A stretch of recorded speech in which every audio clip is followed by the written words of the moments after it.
Jumpa lagi di channel Misteri 23. Terima kasih yang sudah setia mendukung kami sampai saat ini. Dan selamat bergabung untuk yang baru bergabung.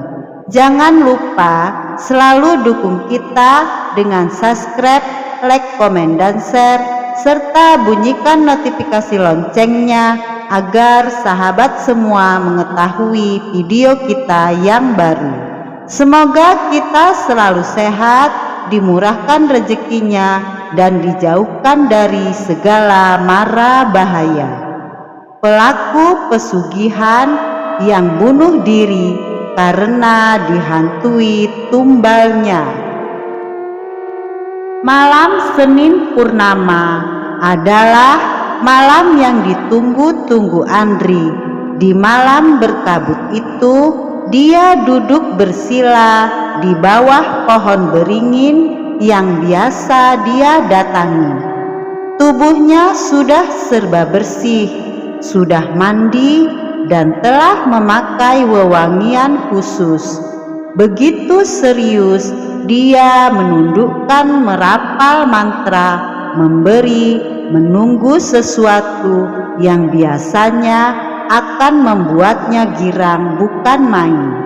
Gepokan uang yang muncul di bawah akar pohon beringin. Telah lama Andri mengamalkan pesugihan yang menggandakan uang, atau dia menyebutnya sebagai uang goib.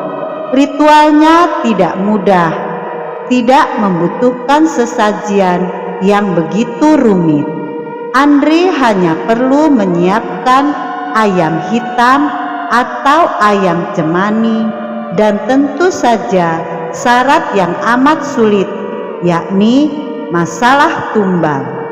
Masalah tumbal ini yaitu harus nyawa manusia yang dekat dengannya dan ada aliran darah dengannya.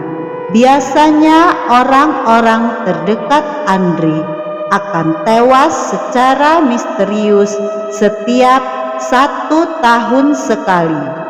Namun di antara keluarga besar Andri tidak ada satupun yang tahu tentang hal pesugihan dan misterius ini.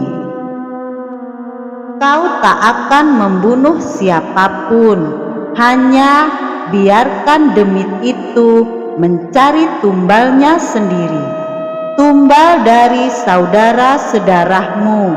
Begitu kira-kira pesan dari sang dukun saat Andri meminta amalan pesugihan ilmu hitam beberapa tahun yang lalu.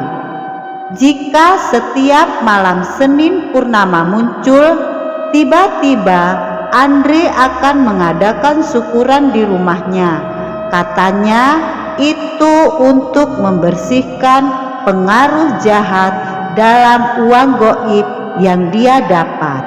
Namun kepada orang-orang sekitar, dia biasanya akan mengaku mengadakan syukuran sebagai bentuk sedekah. Makanya orang-orang tidak ada satupun yang curiga dengan jatuhnya tumbal setahun sekali itu.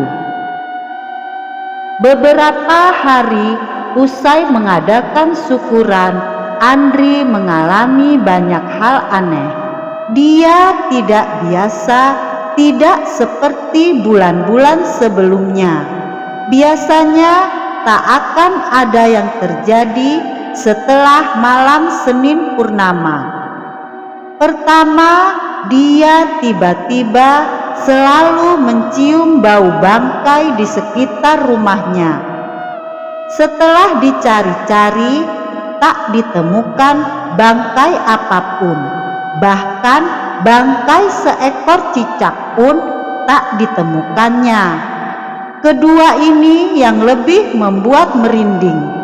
Andri kerap mendengar suara seseorang yang menangis tepat di sampingnya, padahal tidak ada satupun orang yang menangis di dekatnya. Semua kejadian aneh itu terus berlangsung meski Andri telah berkonsultasi dengan dukun sewaannya. Dia juga telah menerima mantra baru agar tak mengalami hal demikian. Namun kejadian-kejadian aneh terus dialami oleh Andri. Pernah suatu ketika dia menampar istrinya berkali-kali karena stres akibat dihantui oleh hal-hal aneh itu. 2 bulan kemudian, sejak pertama kali mengalami hal aneh, anak dan istrinya Andri sudah pergi dan minggat ke rumah orang tuanya. Andri ditinggal sendirian dan sudah dicap sebagai orang yang tidak waras oleh warga sekitar. Manusia kalau sudah kebanyakan ilmu dan kalau tidak kuat menerimanya akan berakhir seperti si Andre itu. Si Andre itu sepertinya ketahuan selingkuh oleh istrinya. Dia kemudian ditinggalkan dan menjadi stres seperti sekarang ini. Harus selalu banyak bersyukur ya Bun. Jangan sampai seperti Pak Andri yang menjadi begitu. Padahal dia kaya dan tampak bahagia toh, ucap salah satu tetangga pada istrinya. Kurang lebih demikian berbagai isu yang tersebar di antara para tetangga. Mereka hanya tahu persoalan yang tampak biasanya saja. Tetapi di balik itu semua, mereka tidak tahu kalau Andri sedang dihantui oleh entah siapa. Kau telah membunuh kami. Kau yang membuat kami kehilangan orang-orang terdekat. Bertaubatlah Andri, atau kami akan mengikutimu kemanapun kau pergi. Hal-hal aneh tersebut semakin menggila. Kini Andri melihat orang-orang yang mati karena menjadi tumbal pesugihannya, dan para hantu itu terus mengikutinya kemanapun dia pergi. Tentu saja Andri mengenal mereka. Mereka adalah paman, sepupu, hingga keponakan Andri sendiri. Jika sudah melihat bayangan-bayangan korban-korbannya, Andri akan berteriak-teriak kencang dan membenturkan kepalanya berkali-kali ke dinding. Karena sudah tidak kuat dengan semua teror itu, Andri akhirnya melompat dari lantai 2 rumahnya dan meninggal seketika karena kepalanya membentur tanah dengan sangat keras. Para warga pun mulai berdatangan melihat Andri meninggal dengan keadaan tragis. Darah terus mengalir di kepalanya. Pak RT pun menyuruh salah satu warga untuk memberitahu istrinya. Tetapi istrinya tidak mau karena sudah sakit hati dengan apa yang telah Andri perbuat terhadapnya. Warga pun terus mencoba membujuk istrinya Andri, namun istrinya Andri tetap kekeh tidak mau dan menutup pintu rumahnya. Akhirnya warga pun memutuskan untuk pulang dan memberitahu kepada Pak RT jika istrinya tidak mau menemui jasadnya Andri. Ya sudah, kalau begitu saya akan segera menghubungi kepolisian untuk mengurus jasad Pak Andre, ucap Pak RT. Singkat cerita, pihak kepolisian pun datang ke TKP dan melihat kondisi Andre yang tergeletak di lantai dengan keadaan kepalanya terus mengeluarkan darah. Dan salah satu polisi menanyakan kejadian yang sebenarnya tentang Pak Andre kepada Pak RT, dan para warga pun tidak ada yang tahu kejadian yang sebenarnya. Tahu-tahu saya dan para warga menemukan Pak Andre sudah tergeletak di lantai dengan keadaan kepalanya terus mengeluarkan darah, ucap Pak RT kepada Pak Polisi. Salah satu polisi menghubungi pihak rumah sakit bahwa ada korban yang telah meninggal akibat bundir melompat dari lantai 2 rumahnya sendiri. Pak Andre pun dimasukkan ke dalam mobil ambulan dan polisi pun memasang garis polisi di depan rumah Pak Andre.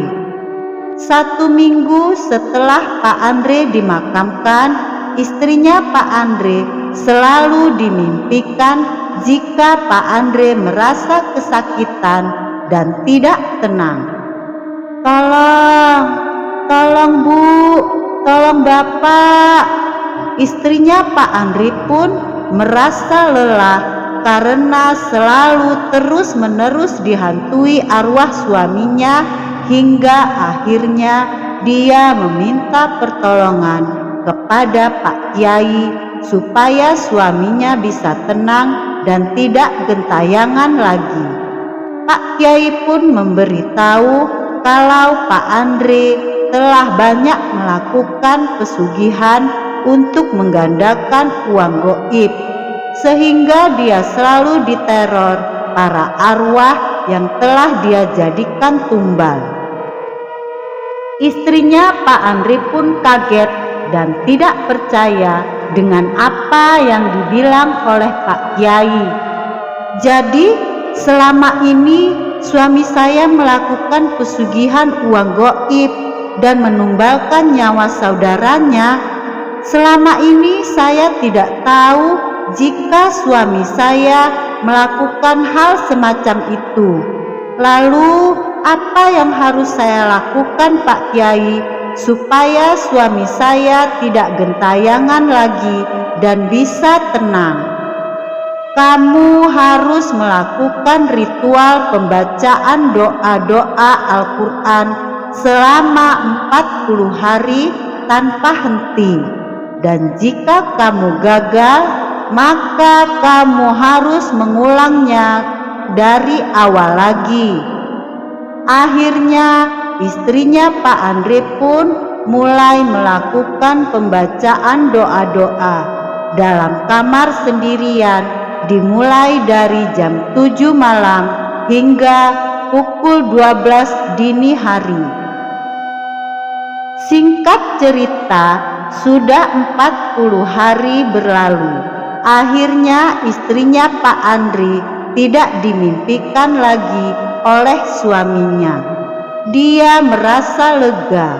Akhirnya ritual pembacaan doa berhasil. Semoga saja suami saya tenang di sana. Istrinya Pak Andre pun menuju ke kantor polisi untuk menebus rumah suaminya dari garis polisi. Dia ingin menjual rumah itu dan akan mewakafkan uangnya kepada orang-orang yang tidak mampu. Demikianlah cerita kita kali ini. Wassalamualaikum warahmatullahi wabarakatuh.